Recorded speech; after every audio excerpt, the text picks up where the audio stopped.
የኢትዮጵያ ግዙፍ ግድቦች የተገነቡበት ወጪ የቀሙት ቴክኖሎጂ እንደየዘመኑ ይለያያል። አብዛኞቹ ዘመናዊ ግድቦች ወይም ፍራንሲስ ተርባይንስ የተሰኘ የቴክኖሎጂ አይነት ይጠቀማሉ። ዋና ዋናዎችን ዝርዝር መረጃዎችን ከዚህ በታች አቀርብላችኋለሁ። አንደኛ፣ ታላቁ የኢትዮጵያ ህዳሴ ግድብ ወይም ኪድ ሲሆን ይህ ግድብ በኢትዮጵያ ብቻ ሳይሆን በአፍሪካ ግዙፍ ቴክኖሎጂ ውጤት ነው። የግንባታ ወጪ ወደ $5 ቢሊዮን ወይም በኢትዮጵያ ህዝብና መንግስት የተሸፈነ ሲሆን ቴክኖሎጂው የሚጠቀመው ቴክኖሎጂ በአጠቃላይ 13 ተርባይኖችን ይዛል። እያንዳንዳቸው ሁለት አይነት የሆነው ትላልቆች ሜጋዋት፣ ትናንሾች ደግሞ ሜጋዋት ያመነጫሉ። ቴክኖሎጂው ሮለር ኮምፓክትድ ኮንክሪት RCC የተሰኘ ፈጣን የኮንክሪት ግንባታ ዘዴን ተጠቅሟል።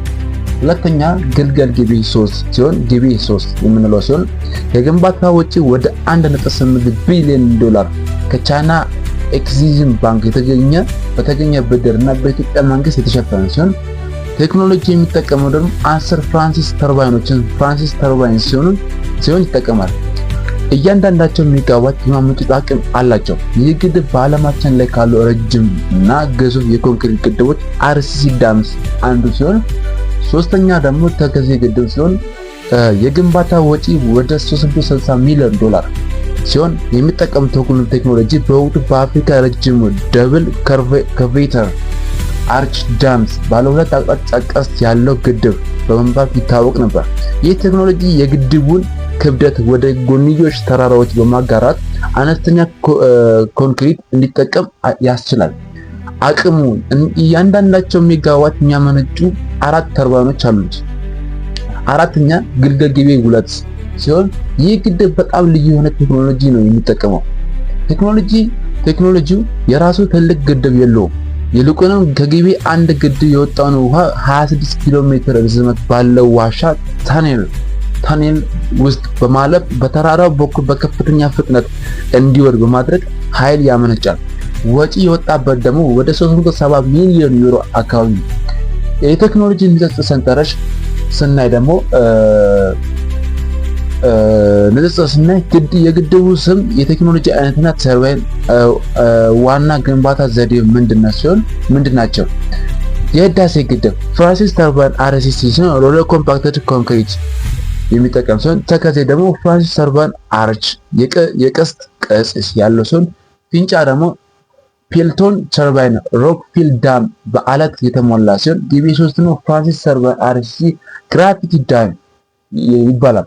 ቀጣይ ምን ማወቅ እንዳለባችሁ ስለ ግድቦች፣ ስለ ኤሌክትሪክ ሽያጭና ወደ ጎረቤት ሀገራት የሚላከው ወይም ስለ አካባቢ ጥበቃ ፋይዳ ላብራራሎት የምችልበትን መንገድ ከፈለጉ ይህን ቪዲዮ ሼር አድርጉልኝ። መልካም ጊዜ ይመጣል። የኢትዮጵያ ግዙፍ ግድቦች የተገነቡበት ወጪና የሚጠቀሙት ቴክኖሎጂ እንደየዘመኑ ይለያያል። አብዛኞቹ ዘመናዊ ግድቦች ወይም ፍራንሲስ ተርባይንስ የተሰኘ የቴክኖሎጂ አይነት ይጠቀማሉ። ዋና ዋናዎችን ዝርዝር መረጃዎችን ከዚህ በታች አቀርብላችኋለሁ። አንደኛ፣ ታላቁ የኢትዮጵያ ህዳሴ ግድብ ወይም ኪድ ሲሆን ይህ ግድብ በኢትዮጵያ ብቻ ሳይሆን በአፍሪካ ግዙፍ ቴክኖሎጂ ውጤት ነው። የግንባታ ወጪ ወደ $5 ቢሊዮን ወይም በኢትዮጵያ ህዝብና መንግስት የተሸፈነ ሲሆን ቴክኖሎጂው የሚጠቀመው ቴክኖሎጂ በአጠቃላይ 13 ተርባይኖችን ይዛል። እያንዳንዳቸው ሁለት አይነት የሆነው ትላልቆች ሜጋዋት፣ ትናንሾች ደግሞ ሜጋዋት ያመነጫሉ። ቴክኖሎጂው ሮለር ኮምፓክትድ ኮንክሪት RCC የተሰኘ ፈጣን የኮንክሪት ግንባታ ዘዴን ተጠቅሟል።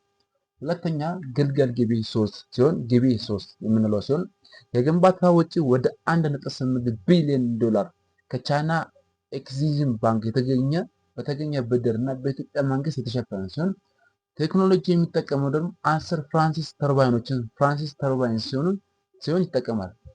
እያንዳንዳቸው ሜጋዋት የማመንጨት አቅም አላቸው። ይህ ግድብ በዓለማችን ላይ ካሉ ረጅም እና ግዙፍ የኮንክሪት ግድቦች RCC ዳምስ አንዱ ሲሆን ሶስተኛ ደግሞ ተከዜ ግድብ ሲሆን የግንባታ ወጪ ወደ $360 ሚሊዮን ሲሆን የሚጠቀመው ቴክኖሎጂ በወቅቱ በአፍሪካ ረጅሙ ደብል ከርቬተር አርች ዳምስ ባለ ሁለት አቅጣጫ ቀስት ያለው ግድብ በመባል ይታወቅ ነበር። ይህ ቴክኖሎጂ የግድቡን ክብደት ወደ ጎንዮሽ ተራራዎች በማጋራት አነስተኛ ኮንክሪት እንዲጠቀም ያስችላል። አቅሙ እያንዳንዳቸው ሜጋዋት የሚያመነጩ 4 ተርባይኖች አሉት። አራተኛ ግልገል ጊቤ 2 ሲሆን ይህ ግድብ በጣም ልዩ የሆነ ቴክኖሎጂ ነው የሚጠቀመው። ቴክኖሎጂው የራሱ ትልቅ ግድብ የለውም። ይልቁንም ከጊቤ አንድ ግድብ የወጣውን ውሃ 26 ኪሎ ሜትር ርዝመት ባለው ዋሻ ታኔል ውስጥ በማለፍ በተራራው በኩል በከፍተኛ ፍጥነት እንዲወርድ በማድረግ ኃይል ያመነጫል። ወጪ የወጣበት ደግሞ ወደ 370 ሚሊዮን ዩሮ አካባቢ ነው። የቴክኖሎጂ ንጽጽር ሰንጠረዥ ስናይ ደግሞ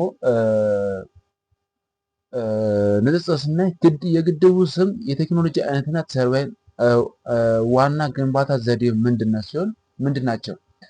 የህዳሴ ግድብ ፍራንሲስ ተርባይን አርሲሲ ሲሆን ሮለር ኮምፓክትድ ኮንክሪት የሚጠቀም ሲሆን ተከዜ ደግሞ ፍራንሲስ ተርባይን አርች የቀስት ቅርጽ ያለው ሲሆን ፊንጫ ደግሞ ፒልቶን ተርባይን ሮክ ፊል ዳም በአለት የተሞላ ሲሆን ጊቤ 3 ነው ፍራንሲስ ተርባይን አርሲሲ ግራቪቲ ዳም ይባላል። ቀጣይ ምን ማወቅ እንደምንፈልግ ምን ማወቅ እንዳለባቸው ስለ ግድቦች፣ ስለ ኤሌክትሪክ ሽያጭ እና ወደ ጎረቤት ሀገራት የሚላከው ወይም ስለ አካባቢ ጥበቃ ፋይዳ ላብራራሎት የምችልበትን መንገድ ከፈለጉ ይህን ቪዲዮ ሼር ያድርጉልኝ።